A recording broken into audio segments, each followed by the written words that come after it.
Hello friend, हमारे YouTube channel में आप सभी का स्वागत है। जैसा कि आप सभी जानते हैं, इस चैनल के माध्यम से आप सभी को यूपी बोर्ड 2023 परीक्षा की तैयारी करवाई जा रही है। उसी क्रम में आज हम सभी करेंगे हाइगन्स के तरंग सिद्धांत के आधार पर प्रकाश तरंगों के परावर्तन के नियम की व्याख्या। आज हम सभी करेंगे हाइगन्स के तरंग सिद्धांत के आधार पर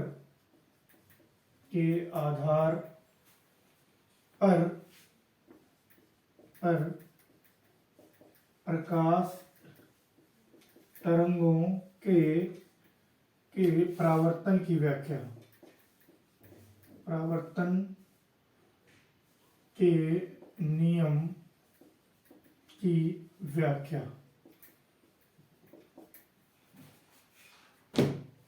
जैसा कि हम सभी जानते हैं कि जो प्रकाश का परावर्तन का नियम है, परावर्तन का नियम मतलब प्रकाश का जो परावर्तन है, ये कोई पृष्ठ है जो दो माध्यमों को अलग करता है।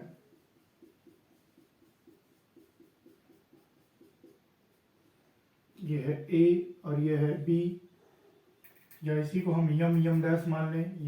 यम डैश ए पृष्ठ है जो दो माध्यमों को अलग करता है। ये माध्यम 1 है और ये माध्यम 2 है। जब कोई प्रकाश किरण एक माध्यम से चलकर किसी तल से टकराने के पश्चात पुनः उसी माध्यम में वापस लौट जाती है, तो इस घटना को हम लोग बोलते हैं प्रकाश का परावर्तन। ये जो किरण आती है इसको बोलते हैं हम लोग आपतित किरण। टकराने के पश्चात वापस चली जाती है ये किरण, तो इसको बोलते हैं हम लोग परावर्तित किरण। अविलंब आपतन बिंदु पर हम लोग लंब खींच देते हैं, तो इसको हम लोग बोलते हैं अविलंब। डाला गया लंब अविलंब कहलाता है। आपतित किरण तथा अविलंब के बीच जो कोण बनता है, इस कोण का नाम होता है आपतन कोण। आपतन कोण, और इसको हम लोग आई से डिनोट करते हैं। और अविलंब और परावर्तित किरण के बीच का जो कोण बनता है, ये बोलता है परावर्तन कोण, और इसको हम लोग आर से डिनोट करते हैं। तो परावर्तन का जो नियम होता है, कि परावर्तन का नियम जो होता है वो ये होता है कि जो आपतन कोण है, आपतन कोण का जो मान होता है कोण आई सदैव बराबर होता है परावर्तन कोण के। परावर्तन कोण के, और ये कोण है आर।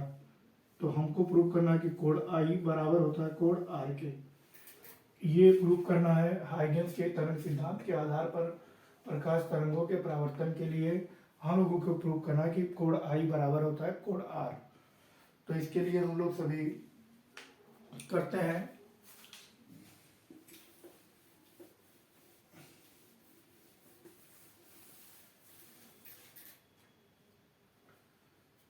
ये पृष्ठ ले लेते हैं हम लोग जो दो माध्यमों को अलग करता है, और हम लोग एक समतल तरंगाग्र पर विचार करते हैं।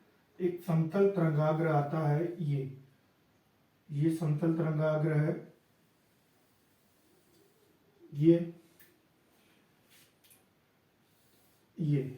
ए और बी पर हम लोग विचार करते हैं। समतल तरंगाग्र है ये है ए और ये है बी। आपतन बिंदु है, तो आपतन बिंदु पर हम लंब डाल देते हैं, और यहाँ पे आपतित, इसको हम लोग बोलते हैं आपतित तरंगाग्र।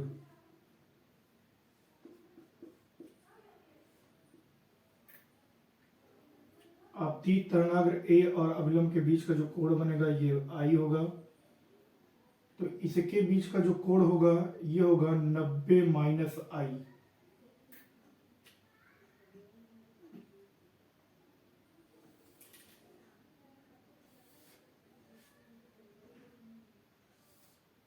ये जितने समय में ए डैश पे पहुंचेगा उतने ही समय में बी डैश पे पहुंच जाएगा, क्योंकि समान समय में समान दूरी तय करते हैं।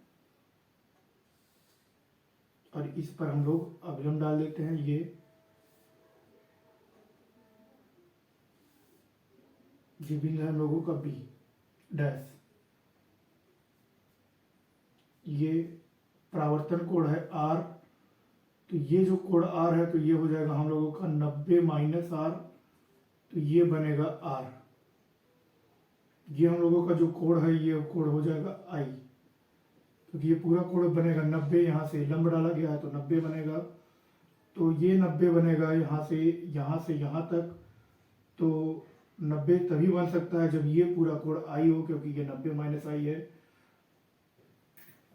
अब हम लोग ये है हम लोगों का ये परावर्तित तरंगाग्र।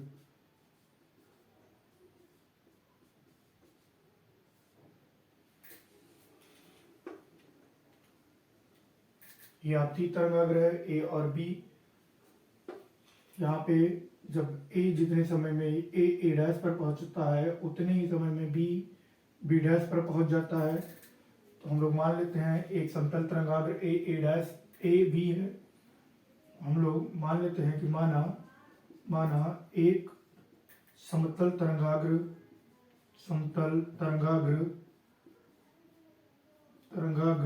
ए बी अंतरापृष्ठ से टकराकर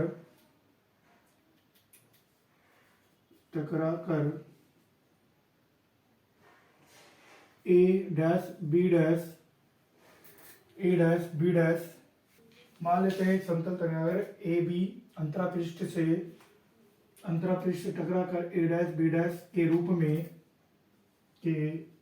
में परावर्तित तरंगाग्र हो जाता है या परावर्तित हो जाता है। ए डैश बी डैश के रूप में परावर्तित हो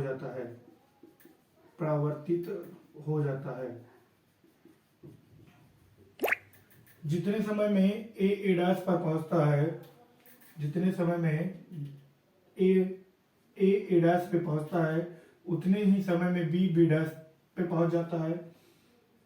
मतलब ए से ए डैश तक दूरी तय करने में जितना समय लगता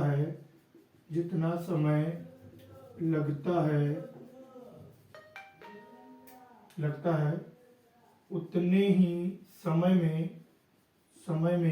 बी डैश पर पहुंच जाता है। तो यहां से यहां तक की दूरी मान लेते हैं, माना ए से ए डैश तक जाने में टी समय लगता है तथा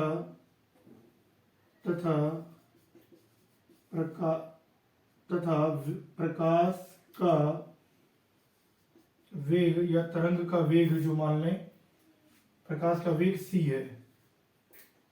ये मान लेते हैं कि ए डैश तक पहुंच जाने में t समय लगता है तथा जो वेग है वो c है।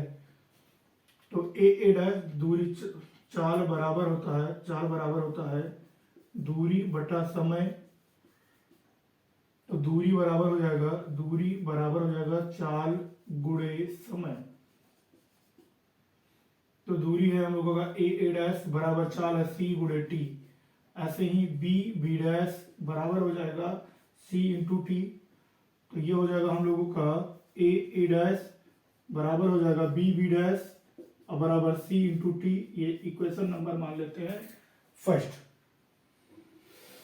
अब जो त्रिभुज है हम लोगों का, त्रिभुज ए बी डैश तथा त्रिभुज ए डैश बी डैश में जो ए बी डैश और ए डैश बी में ए डैश बी में जो ए बी डैश है ये उभयनिष्ठ है, ए बी डैश ये है उभयनिष्ठ,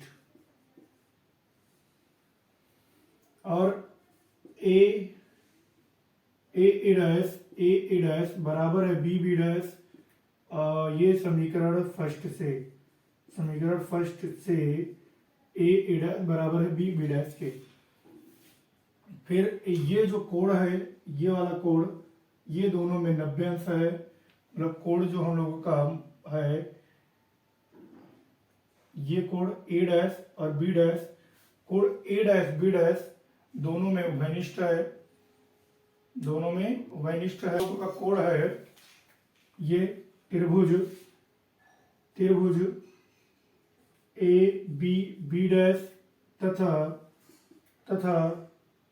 त्रिभुज ए डैश बी डैश में जो कोण है, कोण A B B dash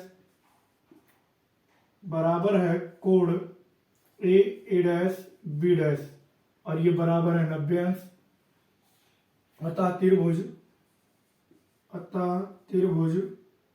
A B B dash तथा त्रिभुज ए डैश बी डैश सर्वांशम होगा, सर्वांशम है। ये कोण बराबर है और ये भुजा इस भुजा के बराबर है, तो ये जो कोण है इस कोण के बराबर होगा, अतः सर्वांशम है, इसलिए कोण आई बराबर होगा कोण आर के। यही परावर्तन का नियम है, यही परावर्तन का नियम है, यही हम लोगों को प्रूव करना था।